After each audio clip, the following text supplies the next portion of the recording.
ఎడారిలో సెలవు.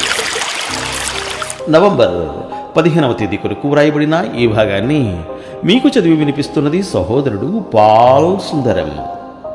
అత్యధిక భారము వలన కృంగిపోతిమి. కొరింథీలకు వ్రాసిన 2వ లేఖ 1వ అధ్యాయము 8వ వచనం. క్రీస్తు శక్తి నా మీద నిలిచియుండు నిమిత్తము.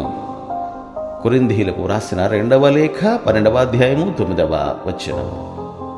పెనూయేలు దగ్గర విధేయతతో యాకోబు దేవునికి సాష్టాంగ పడినప్పుడు అన్ని వైపుల నుండి ఆపదలు అతన్ని చుట్టుముట్టేలా చేశాడు దేవుడు.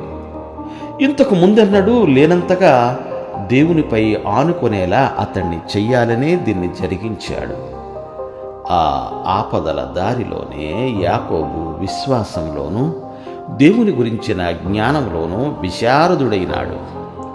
విజయవంతమైన క్రొత్త జీవితానికి కావలసిన శక్తిని సంపాదించుకున్నాడు. దేవుడు దావీదును బలవంతం చేశాడు. తన దేవుని విశ్వాస్యతను, అపార శక్తిని అతడు గ్రహించి విశ్వాసం, పరిశుద్ధత మొదలైన దివ్య సూత్రాలతో నిష్ణాతుడయ్యేలా అతడిని అంతులేని క్రమశిక్షణకు గురి చేశాడు. ఇశ్రాయేలుకు రాజయ్యే యోగ్యతను పొందాలంటే ఇదంతా అత్యవసరం. మరి పౌలు అస్తమానము ఎదుర్కొంటూ వచ్చిన విపరీత విపత్తులే అతనికి, అతని ద్వారా సంఘాలకి నా కృప నీకు చాలును అనే దివ్య వాగ్దానపు అర్థాన్ని బోధించగలిగాయి. మనకు సంభవించిన శ్రమలు తప్ప మరేవీ దేవుణ్ణి ఇంతగా తెలుసుకునేలా చెయ్యగలిగేవి కావు. ఇంతగా ఆయనలో నమ్మకం ఉంచేలా, ఆయన నుండి ఇంత కృపను పొందగలిగేలా చేయగలిగేవి కావు. అందుకే మనకు సంభవించే వైపరీత్యాలు మనకు తప్పనిసరి. ఆటంకాలు, బాధలు మన విశ్వాసం వైపు దేవుడు విసిరే సవాళ్లు.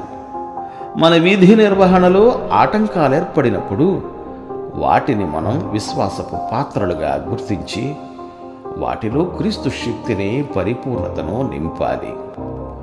ఆయన మీద ఆధారపడి మనం ముందుకు వెళ్తే మనకు పరీక్షలు ఎదురు కావచ్చు, ఓర్పు అవసరం కావచ్చు. కానీ ఎట్టకేలకు ఆ అడ్డుబండ తొలగిపోతుంది. మనం ఎదుర్కొన్న అగ్ని పరీక్షలో మనకు జరిగిన నష్టానికి 2 దీవెనలు ఇవ్వడానికి దేవుడు ఎదురు చూస్తూ కనిపిస్తాడు. దేవుడు మిమ్ము దీవించుగాక. Amen, amen.